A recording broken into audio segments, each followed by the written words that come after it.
بسم الله الرحمن الرحيم.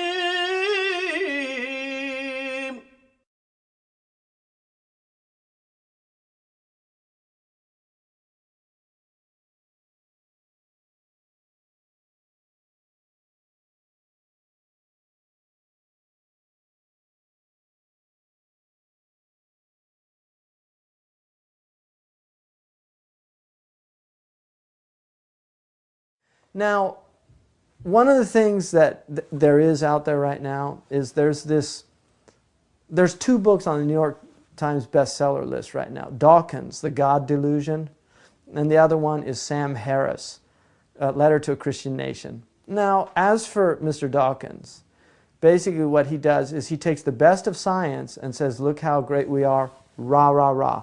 And he takes the worst of religion and he says, look how horrible they are, boo, down with religion.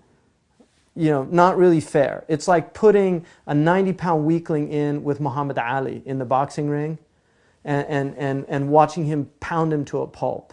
That's not fair. If you want to put Muhammad Ali's science, or really he should be religion, but if you want to put Muhammad Ali science in with religion, you have to find the George Foreman of religion or something. Just there has to be some parity or compatibility. Science has a lot of good in it. It also has a lot of bad. We tend to forget there's a lot of bad science in the world. For instance, there was a move in the United States in the early 20th century, in the 1920s, to basically sterilize poor people because they were seen scientifically as unworthy of breeding. That was a scientific theory.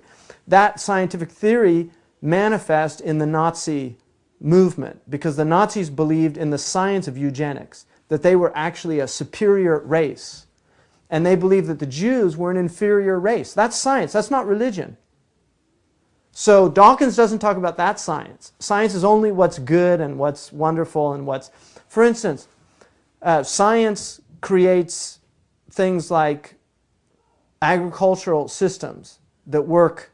Like now we can put potassium and we can put phosphates into a chemical mix, and instead of allowing land to rest, they used to have crop rotation and allow land to rest, have a period of rest so that they'd let the animals come graze, they would defecate, that defecation would restore the soil to its natural and fertile nature. So science comes along and says, hey, you know what? We can replicate what the animals are doing. So let's put some potassium, some phosphate, put it together, put it in the soil, and we can just farm all year long. Well, then we find out that the topsoil is eroding all over the world because soil is not being allowed to rest. It's like having a woman pregnant all year long for 20, 30 years. How's she going to feel? So science has its downside as well. Now religion has its downside also. But it's kind of an unfair fight when you take the best of science, the worst of religion, and write a book about that. And just say, hey, religion's the science is the answer, religion's evil. Sam Harris, another person, gee, isn't religion horrible? It's caused all these wars. Well, gee, what was the 20th century? World War I, was that about religion? Wasn't that nationalism? World War II, was that about religion? Wasn't that fascism? All the Cold Wars, weren't those about communism? Communism's anti-religion. So the 20th century, the bloodiest century in human history, is all wars that weren't fought about religion. They were fought about ideologies. So I think the problem is a human problem. It's not the problem of religion. Humans are the problem. So religion's okay, we need to get rid of all the humans. Actually, what we need to do is humanize these people that are walking around bipeds, that are supposed to be behaving like humans and often are behaving not like animals. I don't like to discredit animals because I think it's unfair, again, to say, you know, he's behaving like a dog or he's behaving like a pig or he's behaving like a lion. I think it's unfair to the animals to do that. You know, when you take the worst of human beings and compare them to animals. Because animals are just being animals. Humans, on the other hand, are not being human. So whatever you want to call them, they're certainly not behaving like animals. They're behaving like demons.